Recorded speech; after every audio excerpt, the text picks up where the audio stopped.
ನಮಸ್ಕಾರ. ರಿವ್ಯೂ ಚಾನಲ್ಗೆ ಸ್ವಾಗತ. ನಾನು ಸೌಖ್ಯ ಗಾಂವ್ಕರ್. ಡಿ.ಕೆ. ಶಿವಕುಮಾರ್ ಅವ್ರಿಗೆ ಈಗ ಭಾರಿ ಆಘಾತ ಎದುರಾಗಿದೆ ಕಾಂಗ್ರೆಸ್ನಲ್ಲಿ.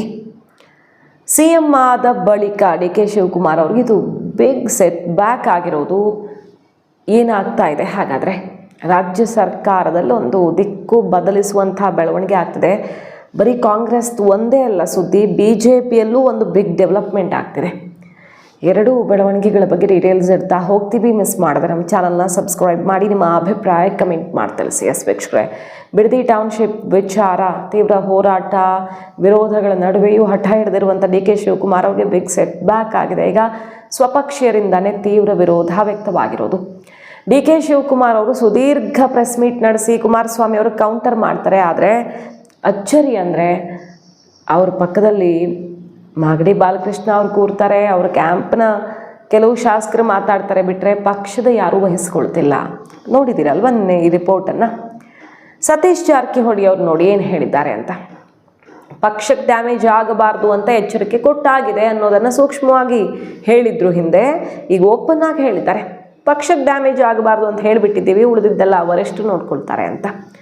ಸೊ ಡಿ.ಕೆ. ಶಿವಕುಮಾರ್ ಅವರ ಬಿಡದಿ ಟೌನ್ಶಿಪ್ಗೆ ಯಾರ ಸಪೋರ್ಟು ಇಲ್ವಾ? ಕಾಂಗ್ರೆಸ್ನಲ್ಲಿ ಯಾರೂ ವಹಿಸ್ಕೊಂಡು ಮಾತಾಡೋರು ಇಲ್ಲದೆ, ವಕಾಲತ್ತು ಮಾಡೋರು ಇಲ್ಲದೆ ಸ್ವತಃ ಡಿ.ಕೆ. ಶಿವಕುಮಾರ್ ಅವರು ಬಂದು ಗಂಟೆಗಟ್ಟಲೆ ಮಾತಾಡಬೇಕಾಗ ಬಂತ. ಮತ್ತು ಒಬ್ಬ ಮಿನಿಸ್ಟರ್ ಕೂಡ, ಪರಮೇಶ್ವರ್ ಅವರು DCM ಅವ್ರನ್ನ ಕೇಳಿದ್ರೆ ಸ್ಟೇಟ್ಮೆಂಟ್ ಏನು ಬಂದಿತ್ತು ಮೊನ್ನೆ ನೆನಪಿದೆ ನಮಗೆ.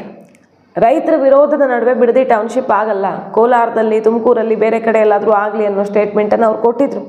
ಈಗ DCM ಆಗಿರೋದ್ರಿಂದ ಒತ್ತಾಯಪೂರ್ವಕವಾಗಿ ಏನು ಮಾಡ್ತಿಲ್ಲ, ಬಟ್ ವಿರೋಧಕ್ಕೆ ನಾವು ಮಣಿತೀವಿ. ಪಕ್ಷ ಖಂಡಿತ ವಿರೋಧಕ್ಕೆಲ್ಲ ಅವ್ರನ್ನ ಒತ್ತಡ ಮಾಡಿ ಉಸಿರುಗಟ್ಟಿಸೆಲ್ಲ ಮಾಡಲ್ಲ ಅಂತ ಅವರು ಹೇಳ್ತಿದ್ದಾರೆ ಪರಮೇಶ್ವರ್ ಅವರು. ಸತೀಶ್ ಜಾರಕಿಹೊಳಿ ಅವರು ನೇರವಾಗಿ ದೊಡ್ಡವರಿದ್ದಾರೆ, ನೋಡ್ಕೊಳ್ತಾರೆ, ಹೇಳಿದ್ದೆ ಎಲ್ಲ ಆಗಿದೆ ಈಗ ಆಲ್ರೆಡಿ ಅಂತಿದ್ದಾರೆ. ಸೊ ಡಿ.ಕೆ. ಶಿವಕುಮಾರ್ ಅವರ ಟೌನ್ಶಿಪ್ ಹಠವೇ ಬಿಟ್ಟರೆ ಇನ್ನೇನೂ ಇಲ್ವಾ? ಟೌನ್ಶಿಪ್ ಮಾಡೋದಕ್ಕೆ ಬೇರೆ ಕಡೆ ಜಾಗ ಇಲ್ವಾ? ಟೌನ್ಶಿಪ್ ಮಾಡೋದಕ್ಕೆ ಫಲವತ್ತಾದ ಭೂಮಿನೇ ಬೇಕಾ ಅನ್ನುವಂಥ ಆಕ್ರೋಶ ಈಗ ಪಕ್ಷದ ಒಳಗಡೆಯೇ ಸುರುಳಿಯಾಗಿ ಸುತ್ತಕೊಳ್ತಿದೆ. ಡಿ.ಕೆ. ಶಿವಕುಮಾರ್ ಅವ್ರಿಗೆ ಓಪನ್ ಆಗಿ ಇದರ ಹಿನ್ನಡೆ ಕಾಣಿಸ್ತಾ ಇರೋದು ಒಂದು ಕಡೆಯ ಡೆವಲಪ್ಮೆಂಟ್. ಈ ವಿಚಾರದಲ್ಲಿ ಬಿಜೆಪಿ ಪಾದಯಾತ್ರೆಗಳನ್ನು ಮಾಡಲಿಕ್ಕೆ ಮುಂದಾಗಿದೆ. ಜೆಡಿಎಸ್ ಕೂಡ 3 ದಿನಗಳ ಕಾಲ ಪಾದಯಾತ್ರೆಗಳನ್ನು ಮಾಡ್ತಾರೆ. ಅದ್ರ ಬಗ್ಗೆ ನಮ್ಮದು ಹೇಳಿದ್ದೀವಿ, ಸುಮಾರು ತಿಂಗಳಿಂದ ಹೇಳಿದ್ದೀವಿ, ಮತ್ತೆ ಪದೇ ಹೇಳೋದೇನು ಅವಶ್ಯಕತೆ ಇಲ್ಲ. ನೋಡೋಣ, ಅದಕ್ಕೆ ನಮ್ಮ ವರಿಷ್ಠರಿದ್ದಾರೆ, ಸೀನಿಯರ್ದ ನಮ್ಮ ಅವರೆಲ್ಲ ಅದನ್ನು ನೋಡ್ಕೊಳ್ತಾರೆ. ನಾವೇನು ಅದ್ರ ಬಗ್ಗೆ ಹೇಳಿಲ್ಲ, ಈಗಾಗಲೇ ನಮ್ಮ ಅಭಿಪ್ರಾಯ ಹೇಳಿದ್ದೀವಿ. ಟೌನ್ಶಿಪ್ ವಿಚಾರವಾಗಿ ಡಿ.ಕೆ. ಶಿವಕುಮಾರ್ ಮತ್ತೆ ಅವ್ರ ಹಿಂದೆ ಇರ್ತಕ್ಕಂಥ ಕೆಲವು ನಾಯಕರು ಮಾತ್ರ ಮಾತಾಡ್ತಿದ್ದಾರೆ. ಈ ಸರ್ಕಾರದಲ್ಲಿ ಇರ್ತಕ್ಕಂಥ ನಿಮ್ಮಂತ ಸಚಿವರು ಯಾರು ಕೂಡ ಬಹಿರಂಗವಾಗಿ ಮಾತನಾಡ್ತಾ ಇಲ್ಲ. ಹಾಗೆ ನೋಡೋದಾದ್ರೆ ಬಹಳಷ್ಟು ಜನದ ವಿರೋಧ ಇದೆ ಸರ್ಕಾರದ ಮಟ್ಟದಲ್ಲಿ ಅನ್ನೋ ಅಭಿಪ್ರಾಯ ವ್ಯಕ್ತವಾಗಿದೆ. ಇಲ್ಲ, ಹಂಗೆ ಮಾತಾಡಿದ್ರೆ ಅದು ಪರವಾಗಿದ್ದಾರೆ ಅಂತ ಏನಿಲ್ಲ, ಹಂಗೇನು ಆ ಥರ ಏನು ಬರಲ್ಲ.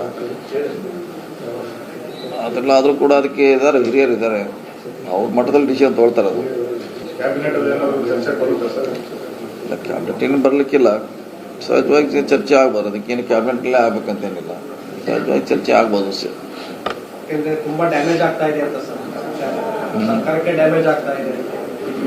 ನೋಡೋದಕ್ಕೆ ಅದ್ರ ಬಗ್ಗೆ ಚರ್ಚೆ ಮಾಡಬೇಕಲ್ಲ. ಅದು ವೈಯಕ್ತಿಕವಾಗಿ ತೆಗೆದುಕೊಂಡಿದ್ದಾರೆ ಮಾಡ್ತೀವಿ ಅಂತ ಹೇಳಿದ್ರೆ ಅದಕ್ಕೆ ಎಲ್ಲ ಅದನ್ನ ಬಗೆಹರಿಸಲಿಕ್ಕೆ ಸರಿಯಾದ ಡಿಸಿಷನ್ ತೊಗೊಳ್ಳಿಕ್ಕೆ ವರಿಷ್ಠರಿದ್ದಾರೆ, ಅವ್ರು ಮಾಡ್ತಾರೆ. ವಿಚಾರದಲ್ಲಿ ಮುಖ್ಯಮಂತ್ರಿಗಳು ಏಕಾಂಗಿನೇ.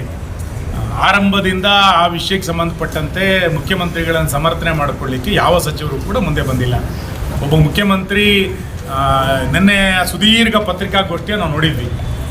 ಬಹುಶಃ ಇತ್ತೀಚಿನ ದಿನಗಳಲ್ಲಿ ಇಷ್ಟು ಸುದೀರ್ಘ ಪತ್ರಿಕಾಗೋಷ್ಠಿಯನ್ನು ಮಾಡಿದಂಥ ಯಾವ ಮುಖ್ಯಮಂತ್ರಿಯನ್ನು ಕೂಡ ನಾವು ನೋಡಲಿಲ್ಲ. ಅಂದರೆ ತನ್ನನ್ನು ಸಮರ್ಥನೆ ಮಾಡಿಕೊಳ್ಳಿಕ್ಕೆ ಯಾರೂ ಇಲ್ಲ ಅನ್ನುವಂಥದ್ದು ಇದರಿಂದ ಬಹಳ ಸ್ಪಷ್ಟವಾಗಿ ಗೊತ್ತಾಗಿದೆ. ಮತ್ತೊಂದು ಮಹತ್ವದ ಸುದ್ದಿ ಬಿಡದಿ ಟೌನ್ಶಿಪ್ಗೆ ಸಂಬಂಧಪಟ್ಟಂತೆ, ಅದು ಕುಮಾರಸ್ವಾಮಿ ಅವರ ಬೇನಾಮಿ ಆಸ್ತಿಯನ್ನು ವಶಪಡಿಸಿಕೊಳ್ಳೋದಕ್ಕೆ ಮುಂದಾಗಲಿದೆ ರಾಜ್ಯ ಸರ್ಕಾರ. ಕುಮಾರಸ್ವಾಮಿ ಅವರದ್ದು ಬಿಡದಿಯಲ್ಲಿ ಟೌನ್ಶಿಪ್ ಮಾಡೋಕ್ಕೆ ಹೊರಟಿರುವಂಥ ಜಾಗದಲ್ಲಿ 36 ಎಕರೆ ಬೇನಾಮಿ ಆಸ್ತಿ ಇದೆಯಂತೆ. ಬೇನಾಮಿ ಆಸ್ತಿ ಇನ್ವೆಸ್ಟಿಗೇಷನ್ ನಡೆಸೋಕೆ ಶುರು ಮಾಡಿದೆಯಂತೆ ಕಾಂಗ್ರೆಸ್. ಬಾಲಕೃಷ್ಣ ಅವರೇ ಹೇಳಿದ್ದಾರೆ, ಬೇನಾಮಿ ಆಸ್ತಿ ಇದೆ ಬಿಡದಿಯಲ್ಲಿ. ಅನಿತಕ್ಕ ನಿಖಿಲ್ ಹೆಸರಲ್ಲಿ 36 ಎಕರೆ ಬೇನಾಮಿ ಆಸ್ತಿ ಇದೆಯಂತೆ.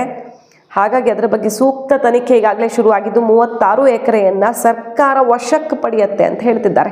ಭೂಮಿಯನ್ನು ವಶಕ್ಕೆ ಪಡೆದು ಬಡವರಿಗೆ ಹಂಚ್ತೀವಿ ಅಂತ ಬಾಲಕೃಷ್ಣ ಘೋಷಣೆ ಮಾಡಿದ್ದಾರೆ. ಸೊ ಕುಮಾರಸ್ವಾಮಿ ಅವರ 36 ಎಕರೆ ಭೂಮಿಯನ್ನು ವಶಕ್ಕೆ ಪಡೆದು ಹಂಚಿಕೆ ಮಾಡಿ ಬಹಳ ದೊಡ್ಡ ರಾಜಕೀಯ ಸಂಚಲನ ಸೃಷ್ಟಿ ಮಾಡ್ತಾರೆ ಡಿ ಕೆ ಶಿವಕುಮಾರ್. ಕಾದು ನೋಡಬೇಕು ನೋಡಿ. ಬಿಜೆಪಿ JDSನಲ್ಲಿ ಒಂದು ಮೆಗಾ ಡೆವಲಪ್ಮೆಂಟ್. ಬಿಜೆಪಿ JDSನ ಮೈತ್ರಿ 28ರ ಚುನಾವಣೆ ತನಕ ಮುಂದುವರಿಯುವ ಯಾವ ಲಕ್ಷಣವೂ ಕಾಣಿಸ್ತಾ ಇಲ್ಲ. ಈಗ ದೋಸ್ತಿಯಲ್ಲಿ ಬಹುದೊಡ್ಡ ಬಿರುಕು ಮತ್ತೊಮ್ಮೆ ಕಾಣಿಸ್ಕೊಂಡಿದೆ. ಪ್ರತ್ಯೇಕ ಹೋರಾಟಕ್ಕೆ ಮುಂದಾಗ್ತಿದ್ದಾರೆ ಬಹುತೇಕ. ಜುಲೈ 30ಕ್ಕೆ ನಿಖಿಲ್ ನೇತೃತ್ವದಲ್ಲಿ ಪಾದಯಾತ್ರೆ ನಡೆಯುತ್ತೆ. 3 ದಿನಗಳ ಪಾದಯಾತ್ರೆ ಫ್ರೀಡಂ ಪಾರ್ಕ್ನವರೆಗೆ JDSನಿಂದ ಕುಮಾರಸ್ವಾಮಿ ಅವರೇ ಬಂದು ಚಾಲನೆ ಕೊಡ್ತಾರೆ. ನಿಖಿಲ್ ಲೀಡ್ ಮಾಡ್ತಾರೆ. ಕೃಷ್ಣಾರೆಡ್ಡಿ, JDLP ನಾಯಕ ಸುರೇಶ್ ಬಾಬು ಅವರೆಲ್ಲ ಹೇಳಿಕೆ ಕೊಟ್ಟಿದ್ದಾರೆ 30, 31, ಆಗಸ್ಟ್ 1 ಎಲ್ಲ ಪಾದಯಾತ್ರೆ ಇರುತ್ತೆ ಅಂತ. ಸೊ BJP ಅಖಾಡಕ್ಕೆ ಇಳಿತಿದ್ದಂಗೆ ವಿಜಯೇಂದ್ರ ಯಡಿಯೂರಪ್ಪನವರೆಲ್ಲ ಈ ಹೋರಾಟದ ಲೀಡ್ ತಗೊಳ್ತಿದ್ದಂಗೆ ಎಲ್ಲಿ JDS ಶುರು ಮಾಡಿದ ಹೋರಾಟ BJP ಧ್ವನಿಯಲ್ಲಿ ಮಾಯವಾಗಿಬಿಡುತ್ತೋ ಅನ್ನುವಂಥ ಆತಂಕವೋ ಅಥವಾ BJPಗೆ ನಿಜವಾಗಿ ರೈತರ ಕಾಳಜಿ ಇಲ್ಲ ಅನ್ನುವಂಥ ಅಭಿಪ್ರಾಯವೋ ಗೊತ್ತಿಲ್ಲ. BJP ಓವರ್ಟೇಕ್ ಮಾಡಬಾರ್ದು. ಈ ಭಾಗಕ್ಕೆ ಅವರು ಲಗ್ಗೆ ಇಡೋದು ಯಾಕೆ ಅನ್ನೋ ರೀತಿಯಲ್ಲಿ ಈಗ ಕುಮಾರಸ್ವಾಮಿ ಅವರು ಸಿಡಿದೆದ್ರ ಪ್ರತ್ಯೇಕವಾಗಿ ಪಾದಯಾತ್ರೆ ನಡೆಸುವಂಥ ಎಲ್ಲ ಸಂಭವ ಕಂಡುಬರ್ತಿದೆ. ಅವ್ರು ಕರೆ ಕೊಟ್ಟೇ ಬಿಟ್ಟಿದ್ದಾರೆ JDSನಿಂದ ಪ್ರತ್ಯೇಕ ಪಾದಯಾತ್ರೆಗೆ. ಹಾಗಾದರೆ BJP ಬೇರೆ JDS ಬೇರೆ, ಎಲ್ಲದರಲ್ಲೂ ಪ್ರತ್ಯೇಕ ಕಾಣಿಸ್ತಿರೋದು ನೋಡಿದ್ರೆ ಮೈತ್ರಿ ಮುರಿದು ಬೀಳುತ್ತಾ. ಮೈತ್ರಿ ಮುರಿದು ಬಿದ್ದರೆ ಮಾತ್ರ ಕರ್ನಾಟಕ ಕ್ಯಾಲ್ಕುಲೇಷನ್ ಕಂಪ್ಲೀಟ್ ತಲೆ ಕೆಳಗಾಗ್ಬೋದು.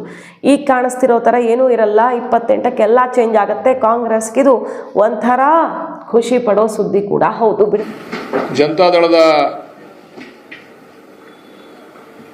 ಯುವ ಘಟಕದ ಅಧ್ಯಕ್ಷರಾದಂಥ ನಿಖಿಲ್ ಕುಮಾರಸ್ವಾಮಿ ಅವರು ಒಂದು ಮಾತು ಹೇಳಿದ್ದಾರೆ. ಹೌದು, ನೀವೆಲ್ಲ ನಮ್ಮ ಪಾಪದ ಕೂಸು ಅಂತ ಹೇಳ್ತೀರಾ, ಆ ಪಾಪದ ಕೂಸನ್ನ ನೀವೇ ಕೂತ್ಕೊಂಡು ಓಡಾಡ್ತೀರಾ ಅಂತಕ್ಕಂಥ ಮಾತನ್ನು ಹೇಳಿದ್ದಾರೆ. ನಿಖಿಲ್ ಕುಮಾರಸ್ವಾಮಿ ಅವ್ರಿಗೆ ಹೇಳಲಿಕ್ಕೆ ಇಚ್ಛೆಪಡ್ತೀನಿ, ಅವರ ಪಾಪದ ಕೂಸು ಅದು ಹ್ಯಾಂಡಿಕ್ಯಾಪ್.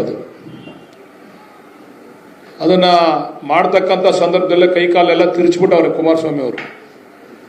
ಆ ಕೂಸು ಹಿಡಿತಕ್ಕಂಥ ಸಂದರ್ಭದಲ್ಲಿ ಅದಕ್ಕೆ ಕೈಕಾಲು ಏನು ಕೂಡ ಇಲ್ಲ. ಅವರ ಪಾಪದ ಕೂಸನ್ನು ನಾವು ಒತ್ಕೊಳ್ಳಿಲ್ಲ. ಮೊದಲು ಸನ್ಮಾನ್ಯ ಯಡಿಯೂರಪ್ಪನವ್ರು ಒತ್ಕೊಂಡ್ರು ಮೊದಲು ಅದನ್ನು. ಕುಮಾರಸ್ವಾಮಿ ಅವರ ಪಾಪದ ಕೂಸನ್ನು ಕುಮಾರಸ್ವಾಮಿ ಅವ್ರ ನಂತರ ಯಡಿಯೂರಪ್ಪನವ್ರು ಒತ್ಕೊಂಡ್ರು. ಯಡಿಯೂರಪ್ಪನವ್ರ ನಂತರ ಸದಾನಂದ ಗೌಡರು ಒತ್ಕೊಂಡ್ರು ಅದನ್ನು. ಅದಾದಮೇಲೆ ಜಗದೀಶ್ ಶೆಟ್ಟರು ಒತ್ಕೊಂಡ್ರು. ಅದಾದಮೇಲೆ ಬಸವರಾಜ ಬೊಮ್ಮಾಯಿ ಅವರು ಒತ್ಕೊಂಡ್ರು. ಈಗ ಕಡೆಯದಾಗಿ ಅದಕ್ಕೆಲ್ಲ ಸ್ವಲ್ಪ ಚಿಕಿತ್ಸೆ ಮಾಡಿ ನಾವು ಅಂತಿಮ ಹಂತಕ್ಕೆ ತಂದು ನಿಲ್ಲಿಸಿದ್ದೀವಿ ಆ ಪಾಪದ ಕೂಸನ್ನ. ಸನ್ಮಾನ್ಯ ಜನತಾದಳದ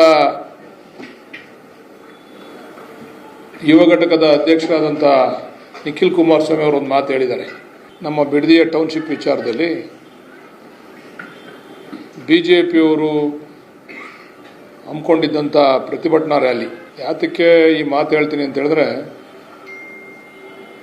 ಇವತ್ತಿನ ಕರ್ಮಕಾಂಡಕ್ಕೆ ಅವರು ಕೂಡ ಪ್ರಮುಖವಾದಂಥ ಕಾರಣಕರ್ತರು. ಪಾಪ ಅನೇಕ ಮುಖಂಡರುಗಳು ಭಾಳ ವೀರವೇಷದ ಭಾಷಣವನ್ನು ಮಾಡಿದ್ದಾರೆ.